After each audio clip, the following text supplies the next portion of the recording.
Bonjour à tous, bonjour à toutes. Aujourd'hui, je suis non seulement avec vous directement sur Eventbrite, mais également en direct sur Instagram. Donc, je vais essayer de jongler avec les questions qui viendront en direct de Instagram ou en direct dans le chat. Voilà. Aujourd'hui, on est après les fêtes. Nous sommes en mois de janvier. Et c'est vrai qu'au mois de janvier, on a une certaine tradition qui est celle de, à nouveau, faire le bilan, comme tous les ans, de l'année précédente, mais également d'avoir des bonnes résolutions, de changer quelque chose pour cette année 2024. Alors, les bonnes résolutions, est-ce qu'elles sont si bonnes que ça? Bonnes pour qui? Bonnes pour quoi exactement? Est-ce que ce serait pas intéressant de mettre un zeste de réalisme et un zeste de compassion pour faire en sorte que ces bonnes résolutions fonctionnent? Est-ce que c'est sympa d'avoir de bonnes idées, de vouloir bien faire, mais la question entre nous, c'est est-ce que ça marche ou comment ça marche? Et c'est ça qui est vraiment important. Alors, hop. Voilà. Alors, qui est-ce que je suis? Hop, je vais me mettre ici. Je suis Florence Pujol, diététicienne nutritionniste comportementaliste. Je suis spécialisée en troubles des conduites alimentaires. Donc, j'ai une approche assez psychologique. On dit que j'ai une approche comportementale et cognitive.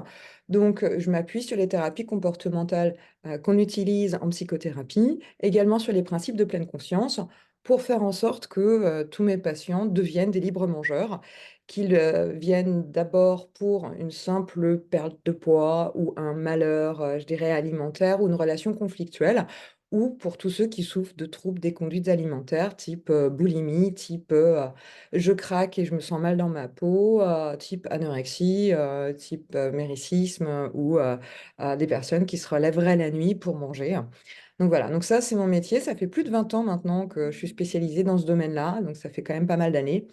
Je suis moi-même expatriée et donc j'ai pu réaliser des consultations au sein des centres hospitaliers ou des cabinets libéraux et en visio dans différents pays comme la France, mais également Singapour, Berlin, l'Allemagne et aujourd'hui je vis aux Pays-Bas. Donc voilà, donc je suis disponible pour tous les Français d'ici ou d'ailleurs, tous les francophones. J'ai réalisé plusieurs ouvrages, dont pour les anciens étudiants ou les étudiants actuels connaissent bien les Que sais-je. Donc j'ai écrit un Que sais-je s'appelle Les 100 mots de la diététique et nutrition, qui est une sorte de dictionnaire pour retrouver en fait la définition des mots et surtout ça me permet de lutter un peu contre les fake news, les choses qu'on croit que c'est mais c'est pas, hein. Donc c'est intéressant toujours pour retrouver un peu de réalisme dans ce monde où on entend tout et n'importe quoi. J'ai écrit d'autres ouvrages comme celui-là, Je mange et je suis bien. Là, c'est génial parce que, enfin, c'est génial. Moi, je l'ai trouvé très, très bien et assez performant, forcément. Mais c'est parce qu'il y a un guidebook à la fin. Ça permet à tous ceux et celles qui n'ont pas forcément les moyens d'avoir un suivi diététique comportemental avec un professionnel, de pouvoir s'interroger sur son comportement et changer un petit peu. Donc, j'ai celui sur le je mange et je suis bien. Mais il y a également hop, je me libère de ma boulimie, qui est mon petit dernier, qui était plutôt récent, hein, qui a à peu près 1 ou 2 ans. Pareil, on retrouvera donc un guide pratique qui met en place un suivi via un livre. Je vous invite pour toutes ceux ou celles qui se posent des questions, n'hésitez pas, si vous avez un peu peur d'un suivi, de commencer par des ouvrages, c'est assez pratique. Alors, là, les fêtes de fin d'année, bonne résolution. Et oui, nous voici à la fin de l'année 2003 et surtout en début d'une nouvelle année. Qui dit début de nouvelle année dit fin des festivités, dit souvent on se retrouve le ventre super lourd. C'est vrai que on a bien mangé, on a bien bu, on a la peau du ventre bien tendue. Parfois même, on se sent mal, mal physiquement, mal dans sa peau, mal dans ses baskets. Il peut y avoir très rapidement un coup de déprime. euh, et puis surtout, on en a marre d'être comme on est. On a une sorte de forme de ras-le-bol hein, pour différents trucs, hein. Et donc, on a juste envie, c'est que les choses changent. Et nouvelle année veut dire nouveau, renouveau. Et donc, renouveau dit bonne résolution. Donc, voici les bonnes résolutions euh, qu'on a pu trouver par la suite. Donc, je vous en parlerai desquelles et pour qui. Mais avant ça, c'est intéressant de voir le contexte des Nouvel An, après les fêtes de Nouvel An. Il faut voir dans quel contexte on essaye et on tente de prendre ces bonnes résolutions. Alors, il y a une petite parole que m'a donnée une de mes patientes que je trouve absolument extraordinaire. Et c'est les fêtes de Noël montrent les dysfonctionnements familiaux et les fêtes du Nouvel An, les dysfonctionnements amicaux. J'aime beaucoup cette phrase. Ça montre vraiment que les fêtes de fin d'année sont extrêmement intenses d'un point de vue émotionnel. On s'attend souvent à plein de choses et c'est un peu l'effondrement par la suite. C'est pas évident d'arriver dans cette fin d'année et c'est pas évident de commencer une nouvelle année. Donc on voit que le contexte émotionnel est pas souvent forcément au top quand on commence à prendre ces bonnes résolutions.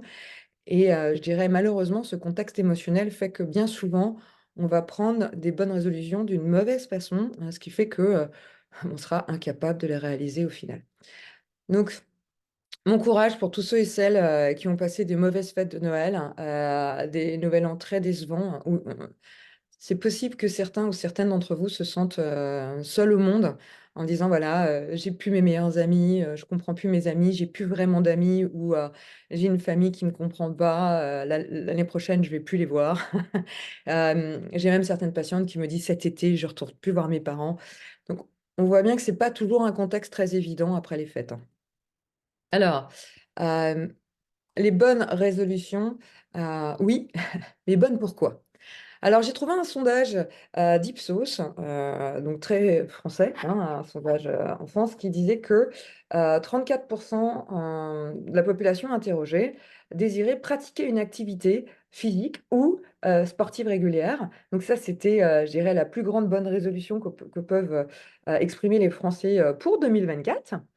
23% passer du temps un peu plus, hein, avec leur famille, donc plus de temps avec leur famille, hein, c'est ce qu'ils voulaient avoir.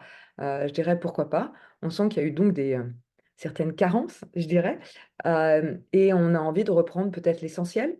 On se rend compte qu'on a passé beaucoup de temps au boulot, beaucoup de temps à faire des choses diverses et variées, et que bah, l'essentiel, c'est un regroupement familial. Donc on a envie de se retrouver avec les siens. Et pourquoi pas, je dirais c'est joli hein, comme bonne résolution. 23% désirent se réserver de vrais moments de détente. Donc là, on est un petit peu dans le je veux avoir des moments pour moi et je vais essayer de les mettre en place. Ou plutôt, demain, je commence à les mettre en place, hein, parce que bien souvent, les bonnes résolutions sont plutôt radicales hein, dans une façon de les exprimer ou de penser. Et puis après, on retrouve bien évidemment toutes les bonnes résolutions très classiques, puisqu'en fin de compte, se mettre au sport, comme la plupart d'entre vous ont dit, tiens, je vais me mettre au sport, euh, en arrière-fond, c'est quand même pour être en bonne santé. Et si on gratte un petit peu en arrière-fond, c'est pour perdre du poids, pour être plus fine, et donc pour se sentir mieux dans sa peau. Alors, ça, c'est première perte de poids. Il y a aussi arrêter de fumer, arrêter de boire, le fameux January Dry, qui est très connu. On est encore dans un système un peu dichotomique de demain j'arrête, demain je commence, hein. Demain je commence le sport. On a vu que les inscriptions dans les salles de sport ont bondi, je dirais, au mois de janvier. C'est hallucinant, hein, c'est très très bien pour le marché des clubs sportifs. Et puis surtout, les clubs sportifs comptent sur le fait que vous veniez plus au bout de quelques mois, voire quelques semaines, voire vous veniez jamais au final, hein. Donc, c'est ce qu'on va voir. Bonne résolution, bonne pourquoi. Oui, mais c'est quand même intéressant de voir est-ce que ça va être réalisable et comment ça va être réalisable. Ça, je vais vous en faire part dans quelques instants. Alors, bonne résolution pour qui? Euh, on va regarder autour de soi. Une majorité d'entre vous a pris des bonnes résolutions. D'ailleurs, si vous êtes en train de me regarder aujourd'hui, c'est que vous pensez à ces bonnes résolutions.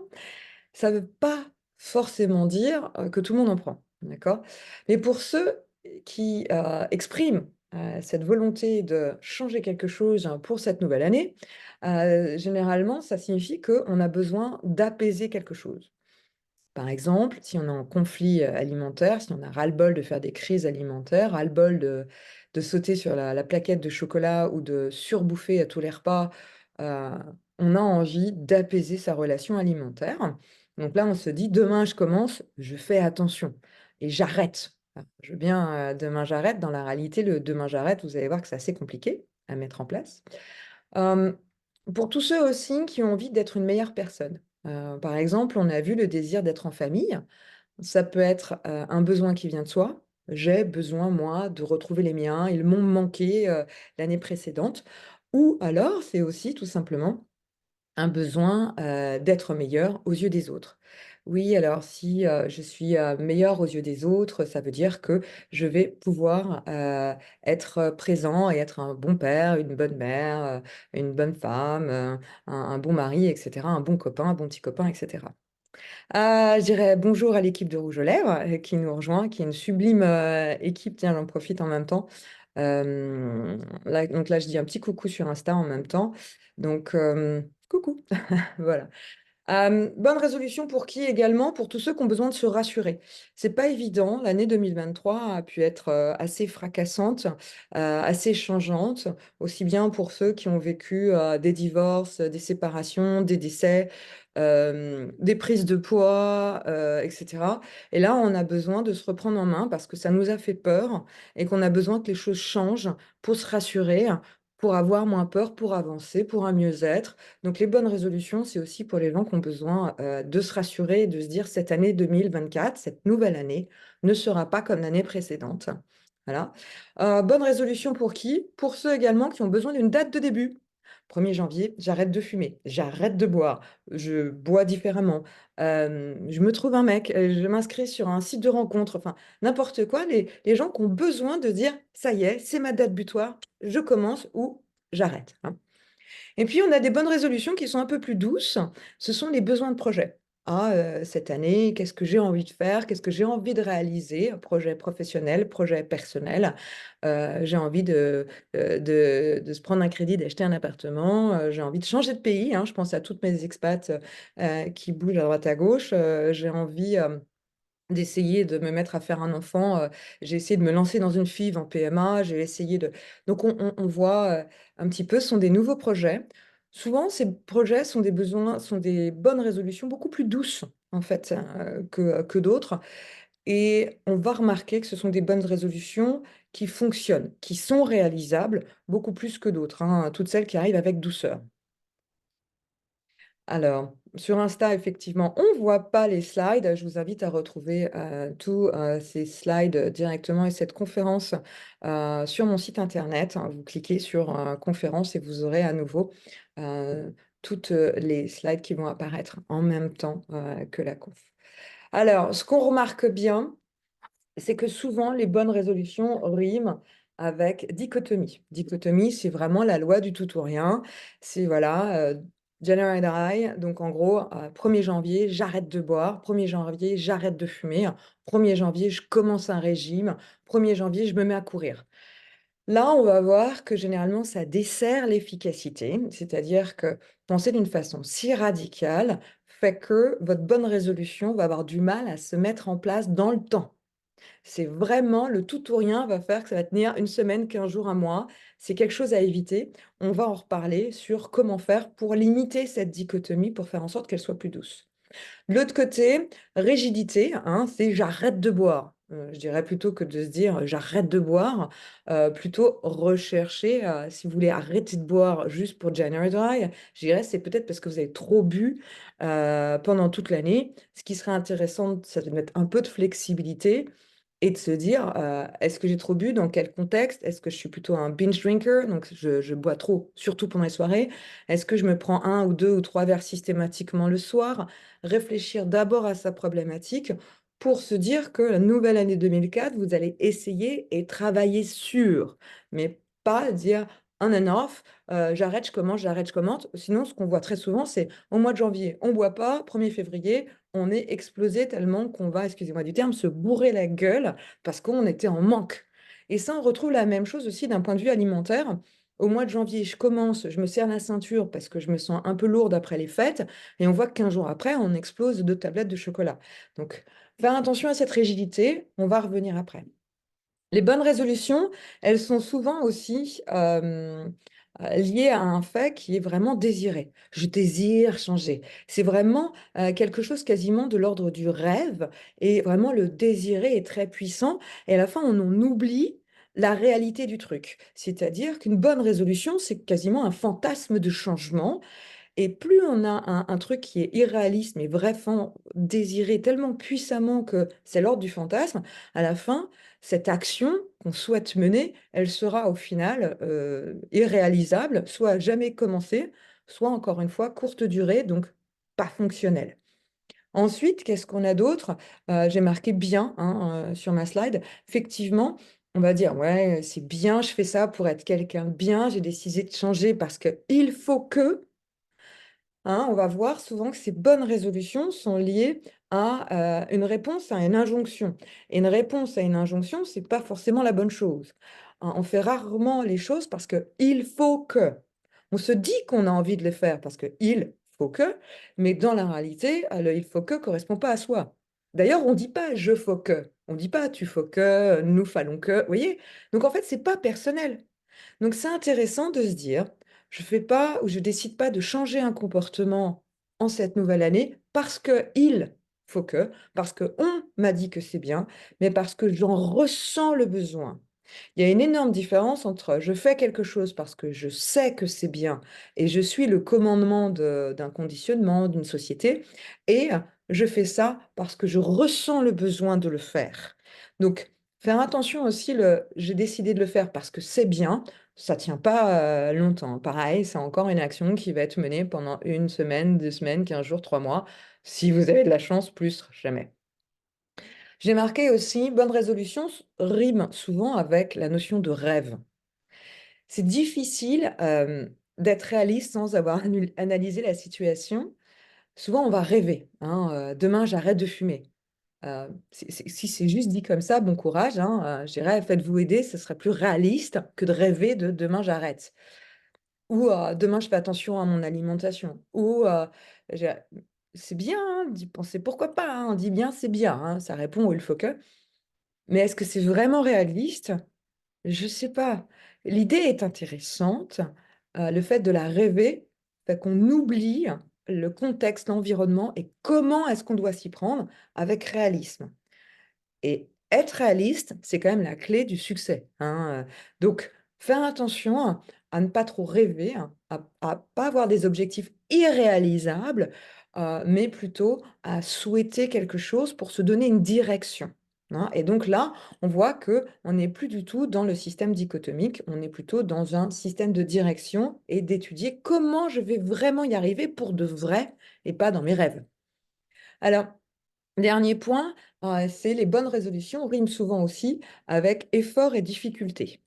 Euh, c'est vrai que souvent on se dit, ah, pourquoi on se dit demain je commence ou demain j'arrête? Pourquoi est-ce qu'on a besoin d'avoir cette tradition de bonnes résolutions? C'est que c'est dur de s'y mettre.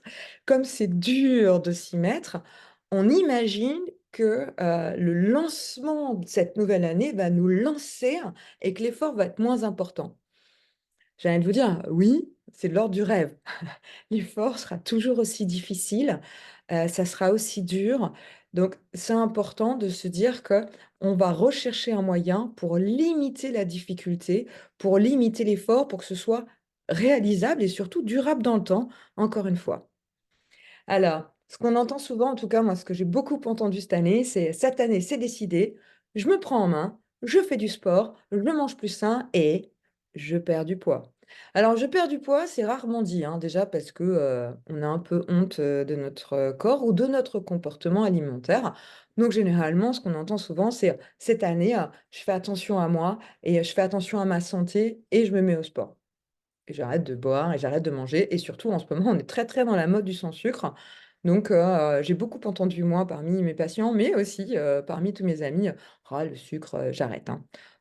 Oui, on voit que c'est une pensée dichotomique, pas sûr que ça tienne bien longtemps, pas sûr que ce soit aussi véritablement intéressant et fonctionnel ou que ça marche. Euh, donc là, on découvre une nouvelle slide qui est sur comment ça se passe, ces fameuses résolutions, dans la réalité fonctionnelle. C'est-à-dire, en gros, en 1er janvier ou au Nouvel An ou au mois de janvier, on se dit demain, je commence ou je commence. Et en général, ça se passe comme ça. C'est-à-dire, en janvier, on est motivé. Je vais vous le mimer hein, pour ceux qui sont sur Instagram. Donc, aujourd'hui, on arrive hop, au 1er janvier. Ensuite, on est au pic. Oui, j'y arrive, j'arrive à faire attention, j'arrive à ne pas manger de chocolat, ça c'est la semaine numéro un hein, ou 2. J'arrive à ne pas boire, c'est parce qu'on n'est pas encore, on n'a pas encore été invité. Hein. J'arrive à pas manger de gâteau, bon, bah, pour ceux qui ont tous évité la galette des rois, hein, qu'on trouve quand même. Donc on voit toutes les difficultés, mais bon, j'y arrive, je m'accroche, je serre les dents, je souffre. Hein. Et puis quelques temps plus tard, boum, on replonge, on se remet à fumer, on se remet à boire, on se remet à bouffer, pire qu'avant, hein, on a des frustrations alimentaires qu'on n'arrive plus à gérer. On retourne voir l'ex qu'on supportait pas, qu'on se disait qu'on n'y retournerait pas. On laisse tomber notre nouveau projet, bref, en fin de compte, cette bonne résolution aura été de très très courte durée. Donc là, je suis en train de montrer directement sur ce webinaire que vous retrouverez sur mon site internet bientôt, bientôt. En cliquant sur ressources, conférences, vous retrouverez toutes les conférences que j'ai déjà données. Euh, et là, ce que je suis en train de montrer, c'est tout simplement une slide un peu en BD où on voit le avant-régime. Avant-régime, donc on découvre une dame d'un certain âge qui est assez ronde et assez forte et qui est toute triste. Je m'aime pas, je suis mal dans ma peau. On voit bonne résolution, je me lance à fond. Donc là, il y a marqué after, donc après. On voit la dame toute fine, toute contente. Ouais, j'ai réussi. Et juste à côté, il y a une, dernière image en BD qui marque le after, the after. Et en fait, après, le fameux après où on est en fin de compte plus grosse qu'avant. Et donc, on voit que je dirais l'estime de soi avant la bonne résolution pouvait être un peu basse. Je m'aime pas, je suis mal dans ma peau, je suis mal dans mon corps. Ensuite, ça va mieux. On a un peu le shoot de la perte du poids, de la restriction malmenée, hein, assez violente hein, pour ce corps vivant qui lui voulait juste s'alimenter normalement, mais qui correspond. Hein, on est content, on pense et on a rêvé le contrôle de son corps. On a le fameux contrôle de son corps. On oublie que lui, il a des besoins. Et donc, juste après, on a le After the After où effectivement, on a la reprise de poids avec quelques bonus. Hein, c'est le fameux effet yo-yo qu'on voit là sur cette slide en BD. Euh, c'est malheureux, hein, cette bande dessinée est assez rigolote, mais la réalité est très profondément douloureuse et malheureuse, et douloureuse aussi, non seulement pour le moral, mais également et surtout hein, d'un point de vue corporel. On n'oublie pas qu'on violente le corps en faisant ça.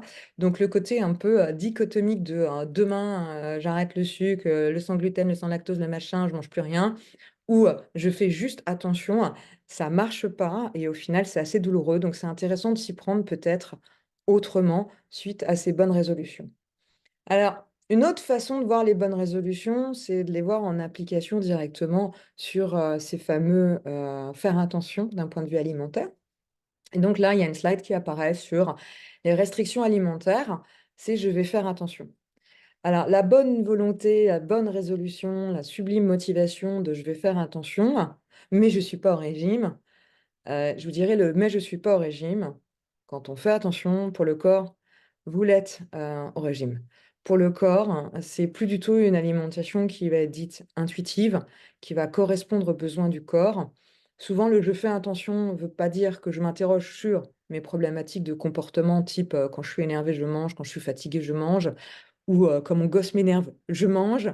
Euh, c'est plutôt je contrôle. D'accord? Donc là, on voit effectivement, qu'est-ce qui se passe? On a un désir de contrôle. Et c'est pour ça qu'on va avoir cette fameuse bonne résolution de cette année, je fais gaffe. Hein. Ensuite, ce qu'on voit, c'est que ce désir de contrôle va amener à une envie de manger qui est assez puissante au final. Hein. Souvent, mes patientes, elles arrivent en me disant, bon, bah, hier soir, avant de venir, j'ai fait une crise de boulimie. Rien que le fait de savoir qu'elles allaient voir une diététicienne le lendemain, ça a déjà, bouf, augmenter leur prise alimentaire en version plus, en version je me lâche avant la restriction. Hein, donc l'en profite à fond parce que demain j'aurai plus. Donc on voit que concrètement, ce désir de contrôle va amener à une envie de manger qui est très puissante. Mais cette envie de manger de temps en temps va quand même conduire à l'application du contrôle en se disant oui, mais je suis pas assez bien, etc. Donc, j'ai vraiment besoin de contrôler ma vie, de me reprendre en main. Donc, je contrôle mon alimentation. Je veux être quelqu'un de bien. Parce que souvent, on confond sa valeur en tant qu'être humain, en tant que femme, en tant qu'individu, avec ses qualités, ses défauts, ce qu'on apporte à soi, à ce qu'on aime, à la société, et sa forme. Donc ça, on a un petit problème avec ça dans cette société actuelle. On pense qu'on devrait contrôler son corps parce que ça rend une image et que euh, c'est relié au fait que je suis bien, hein. Euh, et donc, pour cette bonne résolution ou ces bonnes résolutions, souvent, c'est je contrôle, je vais contrôler quelque chose, je vais contrôler mon alimentation, je vais contrôler ma boisson, je vais contrôler mon projet, etc. Et là, si on regarde sur le sujet qui nous intéresse un peu plus aujourd'hui, je vais contrôler mon alimentation, on voit que le contrôle va créer un système de lutte. C'est-à-dire que au premier jour, en fait, de votre faire attention, ça va. Et puis au deuxième jour, c'est un peu plus difficile. Troisième jour, encore un peu plus lourd.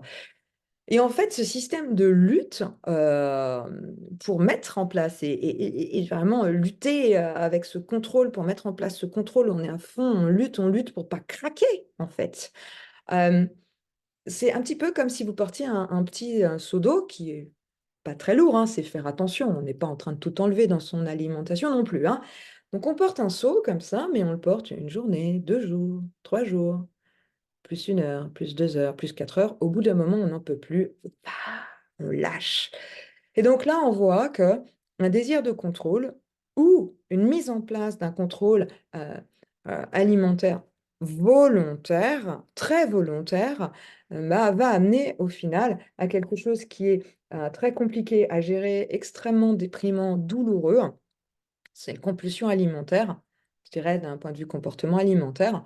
On a la même chose, par exemple, pour les arrêts de tabac, pour toutes celles qui désirent arrêter de fumer.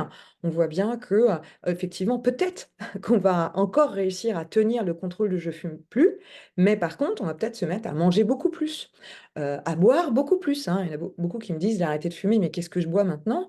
Parce qu'ils ont besoin d'avoir quelque chose dans les mains et que cette bonne résolution, elle a été faite d'une façon un peu trop radicale, ce qui fait que souvent, quand on a une bonne résolution, on oublie qu'on a besoin d'être aidé, qu'on a besoin de mettre des choses en place pour que ce soit réalisable.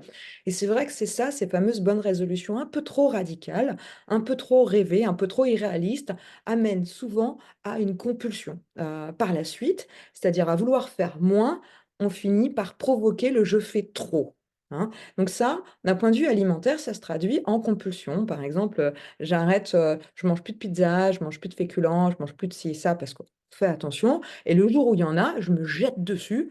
Je suis trop mal après. Et surtout, je suis extrêmement déçue, je me sens mal, je me sens coupable. Tous ces efforts gâchés en quelques instants, c'est ça qu'on va retrouver au final. Donc, est-ce que ça fonctionne vraiment, le côté radical des bonnes résolutions? Non. Encore une fois, ça ne veut pas dire que les bonnes résolutions, ça ne fonctionne pas. Mais ce qu'on va voir par la suite, c'est comment faire en sorte que ça fonctionne. Et là, donc, au final, on revoit que on se sent coupable et à nouveau, la sensation, le sentiment de culpabilité va relancer le désir de contrôle pour gommer cette culpabilité qu'on a eue de ne pas réussir cette fameuse bonne résolution qui était pulsée par cette nouvelle année. Donc, en gros, on a les bonnes résolutions en version dichotomique. C'est un peu la loi du tout ou rien, hein, une façon très radicale, je commence, j'arrête. On trouve ça aussi dans des comportements alimentaires, dans le tout ou rien, hein, qui est très connu quand on souffre de compulsion ou quand on a vécu des régimes alimentaires. Donc on se dit par exemple, non, il ne faut vraiment pas que je mange un biscuit. J'ai dit, je mange pas de biscuit, zéro biscuit, j'en prends pas. Donc là, c'est rien.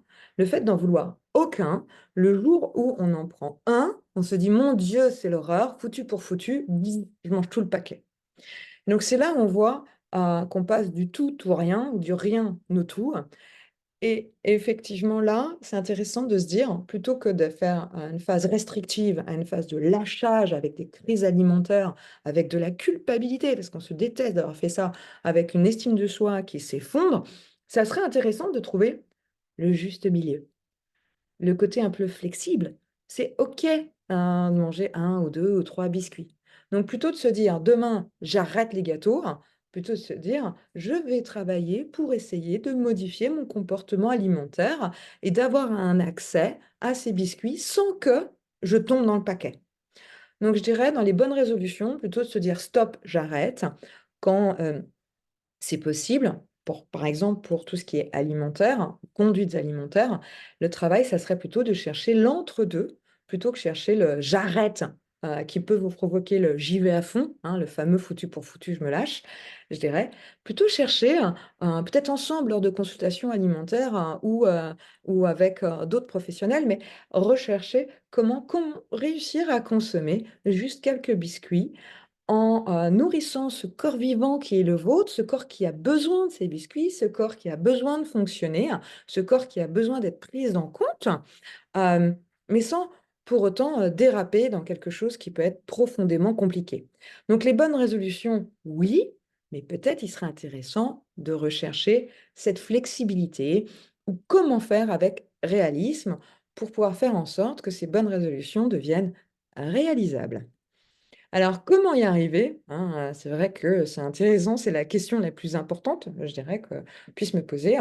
Donc là, sur la slide que vous retrouverez donc en conférence dans le lien ressources de mon site internet, euh, j'ai opposé en fait certaines notions, hein, et c'est vrai que ça va être intéressant que la notion de la dichotomie, donc du tout ou rien, qu'on a lorsqu'on prend une bonne résolution, hein, demain je commence et on est radical, ça serait intéressant de trouver une sorte de point d'union, un entre-deux, une sorte de centrage dans quelque chose qui va pas être aussi violent, je dirais, pour le corps, aussi radical.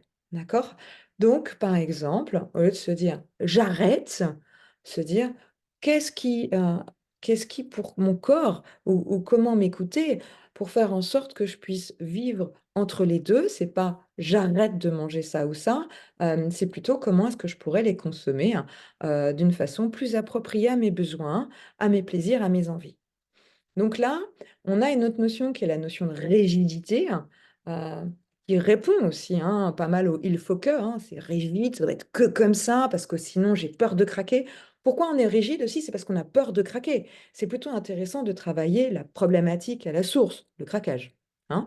Donc de cette rigidité, c'est intéressant d'amener un peu de flexibilité. C'est intéressant d'essayer, pas de se dire je vais faire, mais je vais essayer. Et puis, à fur et à mesure, c'est OK si j'y arrive pas, puisque si j'y arrive pas, encore essayer maintenant, je vais y arriver un peu plus tard. Et si je vais y arriver un peu plus tard, et ben, au final, j'y arriverai étape par étape. Je vais apprendre de mes rechutes, de mes problématiques, de mes souffrances. Donc, la flexibilité amène à un changement profond et durable du comportement et donc la flexibilité fait partie d'une des clés de réussite de ces bonnes résolutions, alors que la rigidité amène droit dans le mur, vous allez planter votre bonne résolution, et généralement les bonnes résolutions, elles sont assez plantées au bout de quelques mois. Non mais il faut le dire en fait, regardez autour de vous, le nombre de personnes qui ont réussi une bonne résolution sont celles qui ont commencé par réfléchir à leurs problématiques pour faire en sorte de ne pas avoir un effort, une action radicale. Alors, du, du désiré, oups, pardon, excusez-moi, du désiré, en fait, on est passé à une notion aussi de plaisir, ce qui est beaucoup plus doux. C'est-à-dire, si on fait quelque chose, ou si on recherche son plaisir, au moment où on mène l'action, on va plus réussir à apporter une fréquence de cette action qui sera absolument agréable et qui sera au final la fréquence qui était désirée dès le départ. Par exemple, si je me mets au sport, demain je commence. Si vous faites un sport que vous désirez parce que dans la vraie vie, vous avez envie de courir, vous dites c'est génial, courir, je mets les baskets, c'est pas cher, et puis je vais faire comme toutes les petites minettes du parc d'à côté de chez moi, je serai trop fière, etc. Je veux bien, mais si vous avez aucun plaisir à courir, honnêtement, vaut mieux changer d'idée. Donc, pour faire en sorte que votre activité physique soit durable dans le temps, c'est important qu'il y ait un plaisir à le faire pendant l'action. D'accord? Le plaisir est un système biologique qui va permettre de réguler la fréquence et la quantité de l'action pour répondre à un besoin. C'est en fait le plaisir, c'est un dialogue du corps. Le corps va dialoguer, vous expliquer ce dont il a besoin avec cette notion de plaisir. On le voit très bien d'un point de vue alimentaire. Au lieu de vous dire je prends pas de biscuits ou je désire les biscuits et je les surbouffe, on va plutôt se dire ok, ici et maintenant, est-ce que j'en ai envie? Oui, d'accord, je vais le mettre dans ma bouche et je vais le goûter. Et si vous regardez bien, vous observez, vous prenez conscience, donc là on est en principe de pleine conscience, hein, si vous portez votre attention sur vos papilles gustatives, vous verrez que première bouchée, deuxième bouchée, troisième bouchée, à fur et à mesure, vous aimerez toujours le gâteau, mais il est possible que vous appréciez de moins en moins, ici et maintenant, dans votre bouche, ce plaisir gustatif, et là on aura le stop. La même façon pour le sport, si vous avez ou vous recherchez une activité dans laquelle vous avez du plaisir quand vous le faites et pas de la satisfaction et de la fierté de l'avoir fait, ça c'est après. Mais si vous avez du plaisir quand vous le faites, vous aurez une grande appétence pour y retourner régulièrement. Alors le plaisir, il peut être de tout ordre, hein. Je me mets au sport, mais comme ça je rencontre mes copines. J'adore aller à la salle parce qu'il y a un hammam, il y a un sauna. J'aime bien les cours de Zumba. J'adore me mettre à danser la bachata, etc. C'est du plaisir et ça suffit pour commencer à bouger. Autre notion qu'on a vue tout à l'heure, c'est vrai qu'on va changer entre le bien et on va le modifier au bon. On ne fait pas le bien, c'est une injonction, il faut que. Le bon, c'est bon pour moi parce que en tant qu'individu, ici et maintenant, j'en ressens le besoin et pas parce que je sais qu'il faut que. Donc, je dirais, interrogez-vous avec honnêteté, sincérité. Dans l'idée, il peut y avoir une sorte de coach mental qui vous dit non, mais il faut que, il faut que, il faut que. On est conditionné par ces il faut que. Essayez de prendre conscience de ces il faut que, peut-être de les mettre sur une feuille de papier, de lister vos il faut que, et puis de voir. Est-ce que vraiment, vous, au fond de vous, vous trouvez ça chouette, vous trouvez ça agréable, vous trouvez ça plaisant? Est-ce que véritablement, oui, il faut que dans l'absolu, mais pour vous, est-ce que maintenant, ça correspond à votre besoin? D'accord? Et en ça, ça veut dire un zeste de réalisme. C'est important pour une bonne résolution soit réalisable, qu'elle soit réalisable. C'est tout bête, mais on l'oublie. Interrogez-vous. N'ayez pas des objectifs pouf, tout en haut. On ne va pas monter l'Everest demain. On peut se donner une direction. J'ai le désir de monter l'Everest. Et là, on fait comme tout le monde. On s'entraîne. Ensuite, on fait étape par étape, palier par palier. On va apprendre de ces rechutes, de ces problématiques, de ces difficultés. On va les étudier. On va, avec plein de créativité, tenter encore autre chose et apprendre sur soi. Et au final, tout ça, toutes vos bonnes résolutions seront réalisées dans la durée. Et donc, c'est important qu'elles soient accessibles. Pour résumer, en fait, ça va être important de se dire que on a besoin d'une seule chose, de ne pas être en dichotomie quand on choisit ces bonnes résolutions dans la façon dont on va les mettre en place. Donc, il faut un point d'union, hein, quelque chose qui soit pas en tout ou rien, avec de la flexibilité, du plaisir, que ce soit donc agréable, que ce soit réaliste et accessible. Ça, ce sont, je dirais, les 6 mots-clés pour que la résolution soit une bonne résolution. Hop, alors, comme bonne résolution, moi j'ai envie de vous proposer, en tant que diététicienne comportementaliste, de devenir un libre mangeur. Et là, souvent, on va me dire, non, mais on rêve. Est-ce que c'est possible de manger tout ce qu'on veut en étant bien dans sa peau? Oui, ça l'est. Ça l'est à partir du moment où on s'interroge sur soi. Alors, je dirais, comme bonne résolution, vous pouvez commencer par étudier les choses en achetant des livres, mes livres par exemple. Donc là, c'est un guide pour tous ceux qui souffrent de compulsions alimentaires, hein. Alors, quand on voit le mot boulimie, tout de suite, moi j'ai beaucoup de gens qui me disent, mais je ne me fais pas vomir. Non, non. La boulimie n'est pas uniquement liée au vomissement, c'est lié à toutes les compulsivités alimentaires, toutes les impulsivités alimentaires, quand on se met à manger sans pouvoir s'arrêter, ou quand on a l'impression de manger en cachette, ou quand on culpabilise parce qu'on a trop mangé d'une façon assez rapide. Ça ne veut pas forcément dire qu'on a un événement compensatoire, hein. Donc, c'est pas forcément, on vomit pas forcément, on fait pas forcément 12 séances de sport après avoir mangé. C'est juste pour toutes celles ou ceux qui souffrent de crises alimentaires, qui ont l'impression à des moments de se jeter sur la bouffe, quoi, hein, tout simplement. Donc là, à la fin du bouquin, si vous ne vous sentez pas de commencer un suivi, il y a une partie guide. Vous pouvez ou tout simplement lire les questions qu'il y a dans le sommaire et lire les 10 lignes correspondantes, hein. C'est un livre pour les devenir libre mangeur et donc les livres de lecture. Et pour tous ceux et celles qui ne se sentent pas non plus en crise alimentaire, mais qui s'interrogent sur leur comportement alimentaire, il y a le Je mange et je suis bien aux éditions PUF.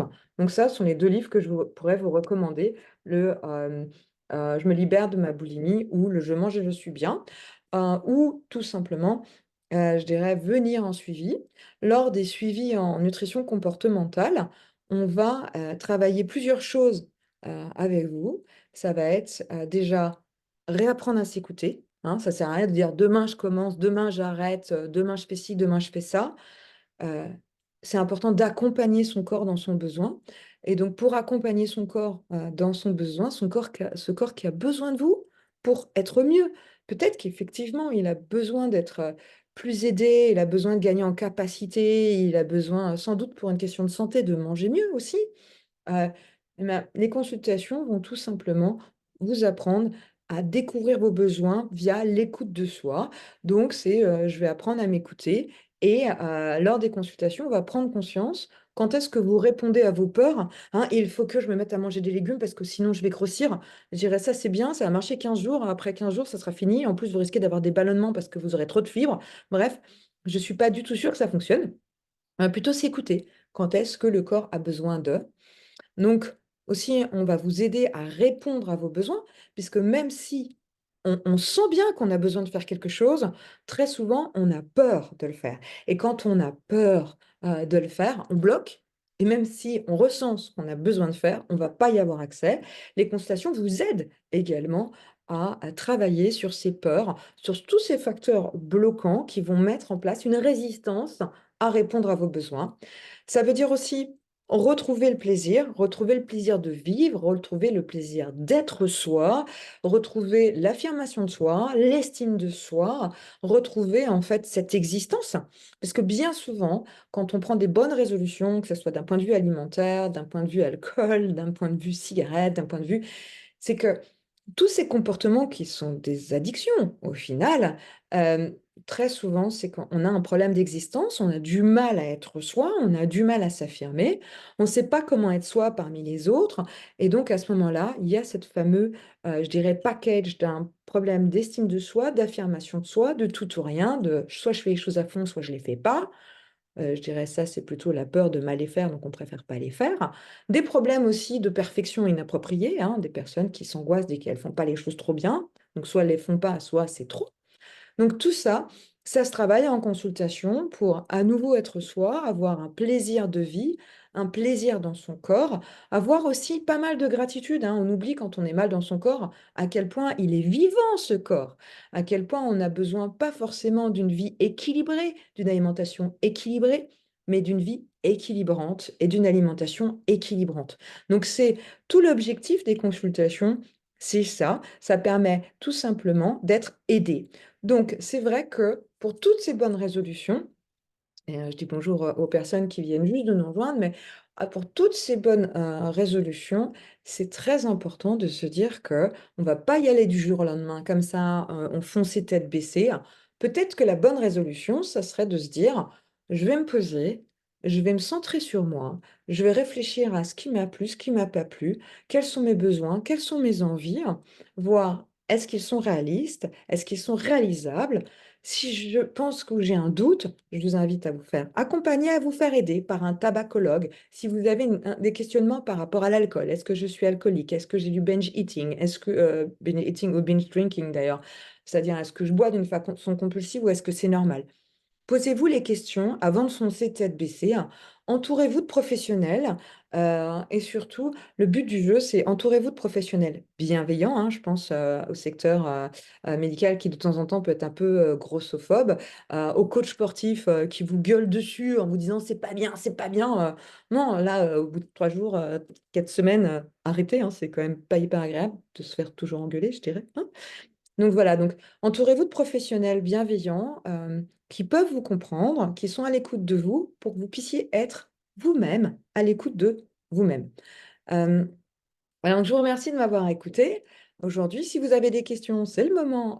N'hésitez pas, que ce soit sur Instagram, puisque je suis en direct live sur Instagram, ou directement par WhatsApp, par mail, en cliquant sur Contact via mon site internet et j'essaierai d'y répondre si j'y arrive. Sinon, je vous invite tout simplement à prendre rendez-vous pour les consultations pour ceux qui ont besoin euh, ou pour ceux qui ont encore encore pas tellement, elles sont pas prêtes ou qui n'en ont pas besoin, les livres peuvent suffire. Donc il y a trois ouvrages, il y a un que sais-je, hein, les fameux petits que sais-je, petits bouquins de 123 pages, qui est plus un dictionnaire sur 100 mots qui correspondent à la nutrition et à la diététique. Le Je mange, je suis bien aux éditions PUF ou le Je me libère de ma boulimie. Euh, je vous embrasse tous très fort. N'hésitez pas à me rejoindre quand vous voulez ou pour tous ceux qui regardent ma vidéo directement sur mon site web, je réalise plein de petites vidéos. Enfin, je me lance, hein, en tout cas. Je réalise des vidéos sur Instagram. N'hésitez pas à me poser directement des questions. Peut-être que je pourrai réaliser la vidéo qui correspondrait à la réponse à vos questions. Il y a eu toute la série donc des fêtes, hein. Là, on est dans les bonnes résolutions et d'autres séries vont bientôt reprendre en vidéo sur Instagram. Donc, n'hésitez pas à me suivre sur Instagram. D'autres conférences ou webinaires auront lieu. Si vous voulez les retrouver, vous pouvez les retrouver sur mon site internet florence-pujol.org. À bientôt. Je vous souhaite une merveilleuse année 2024. Allez-y doucement, tranquillement. La révolution ne se fait pas du jour au lendemain. Et surtout, prenez soin de vous et profitez de ce corps, chouchoutez votre corps vivant, c'est quand même ça qui est le plus important. Et je vous dis à bientôt. Au revoir.